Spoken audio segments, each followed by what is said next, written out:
težko nekaj komentirati. Mislim, da je podatek dovolj jasen, da Mariborčani niso imeli nek srečne roke pri volitvah. Jaz pričakujem, da bodo ti trije poslanci, zelo štirje, delali za mestno občino Maribor, za mesto, za regijo, za državo. In čisto pa lahko razočaran, da ni bilo več zvoljen. Vesel sem, da je v sosednji občini župan zvoljen z liste Ljudske stranke, vsaj nekdo, ki je blizu Maribora, in da imamo neki link ponovno spostavljen z državnim inštitucijami.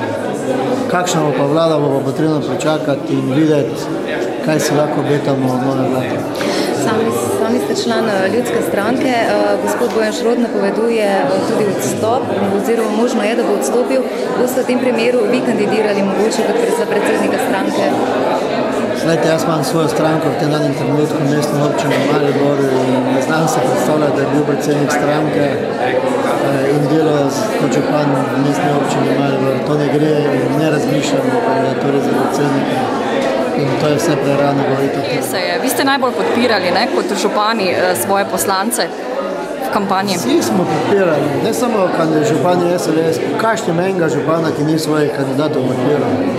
Ali so bili kandidati na listi SD-a, ali Zaresa, ali SDS-a. Mi smo pač strankarski ljudje in to je prav in normalno.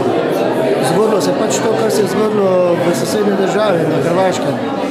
Da sta se ustvarila dva pola, kar je za državo slabo. In treba počakati na novo priložnost, če 4 leta ali prej. Mislim, da predčasne volitve so nemogoče, glede na volilni rezultat. Je pa res, da je pač to trenutna slika slovenske demokracije. Zakaj so se ljudje odločili, da so dali takšno podporo SD-ju, bi moral vprašati nekoga na desnem. Ali obratno, zakaj so nekomu na desnem dali takšno podporo, da se mogo vprašati nekoga na levem. In to je stvar analitike. Kateremu polu ste vi osebno bolj, kako ne rečem, naklonjeni, da koaliciji ali opoziciji, da kam pristopi vaša stranka? Jaz mislim, da je čas za Slovensko ljudsko stranko, da se znajde v opoziciji in da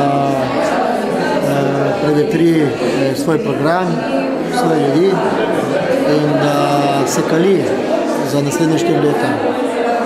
Levi so dobili dovolj velike podpore in lahko naredijo koalicijo, ne naredijo. Levico so ljudje nagradili v tem danem trenutku. Zakaj so levici dali več kot v desnici, je drugo vprašanje. Zato ni odgovorna Slovenska ljudska stranka, zato je nekdo drug odgovoren. Mislim, da bi se moral ta vprašati, kje so bile napake. In jaz se strinjam s tem, da tisti, ki je največ dobil, da naredi vlado in da vlada.